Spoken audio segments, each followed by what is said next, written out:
High, আজকের ভিডিওতে আমি উইকেন্ড কোয়েশ্চেন নিয়ে ডিসকাস করব। তো আপনি উইকেন্ড কোয়েশ্চেন কি টেকনিক্স ফলো করতে পারেন? সো ইউজুয়ালি আর্গুমেন্টস আপনাকে অ্যানালাইজ করতে হবে। এটা বের করে আপনি কোনটা প্রেমিসেস অ্যান্ড কোনটা কনক্লুশন সেটা বের করতে হবে। অ্যান্ড কোনো উইকনেস যদি থাকে বা কোনো গ্যাপ যদি থাকে সেটা বের করতে হবে। অ্যান্ড আমাদের উইকেন্ড কোয়েশ্চেন মেইন পারপাস হচ্ছে কনক্লুশন অর গ্যাপ যদি থাকে সেটাকে অ্যাটাক করতে হবে। সেটা এগেইনস্ট কিছু বলতে হবে। তো আমরা একটা উইকেন্ড কোয়েশ্চেন দেখব। সো আমরা ফার্স্টে রিড করব। এই পেজে ওরা যেটা বলছে ন্যাশনাল ইনফ্রাস্ট্রাকচার যেটা করতে হবে ইনক্রিজ করতে হবে। কেন? কারণ হচ্ছে প্রাইভেট প্রাইভেট অর স্মলার প্লেনকে জায়গা দেওয়ার জন্য তাদের এয়ারপোর্টটা ইনক্রিজ করতে হবে।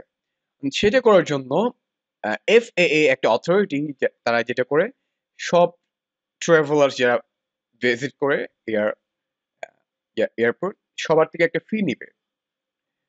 অ্যান্ড অথর কনক্লুড করে হাউএভার এখানে কিন্তু খুবই ইম্পর্টেন্ট, যখন এরকম ওয়ার্ড দেখবেন তার মানে বুঝতে পারবেন এখানে অথর কিছু বলবে।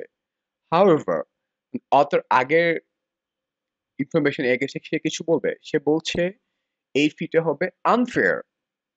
কারণ তার পার্সপেক্টিভ থেকে সে বলছে যে এই ফিটা সবার থেকে নেওয়া হবে, বাট এটা বেনিফিট করবে অনলি প্রাইভেট প্লেন যারা ইউজ করে তাদেরকে, অর্থাৎ সবাইকে এটা বেনিফিট করবে না। এটা হচ্ছে ওর কনক্লুশন। তার মানে কি আমাদের উইকেন্ড কোয়েশ্চেনের জন্য আমাকে কনক্লুশনকে অ্যাটাক করতে হবে। তার মানে আমরা এমন একটা অপশন সিলেক্ট করবো যেটা বলবে এই ফিটা ফেয়ার হবে কারণ এটা সবাইকে বেনিফিট করে।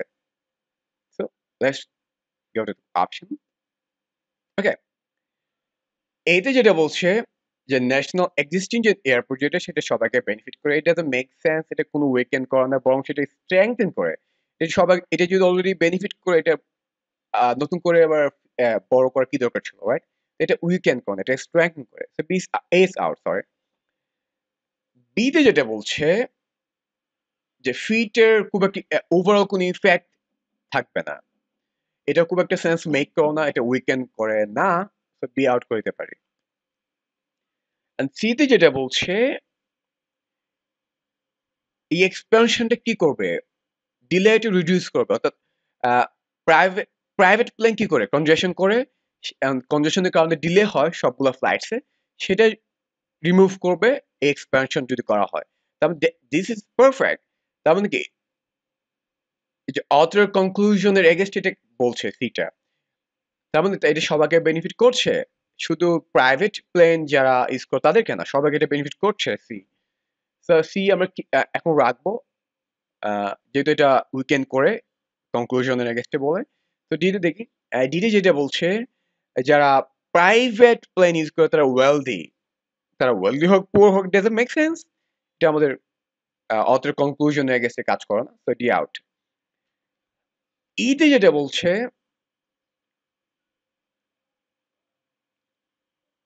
এক্সপ্যানশন করার জন্য একটা ফি সবার থেকে নিতে হবে।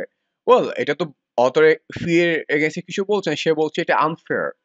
তো ই আনফেয়ার এগেইনস্টে কিছু বলছে না। অর সো আমরা ই আউট করে দিতে পারি। তাহলে আমাদের কি আউট হয়ে গেল? E, A, B, D and E out হয়ে গেল। আমাদের অ্যান্সার থাকলো সি।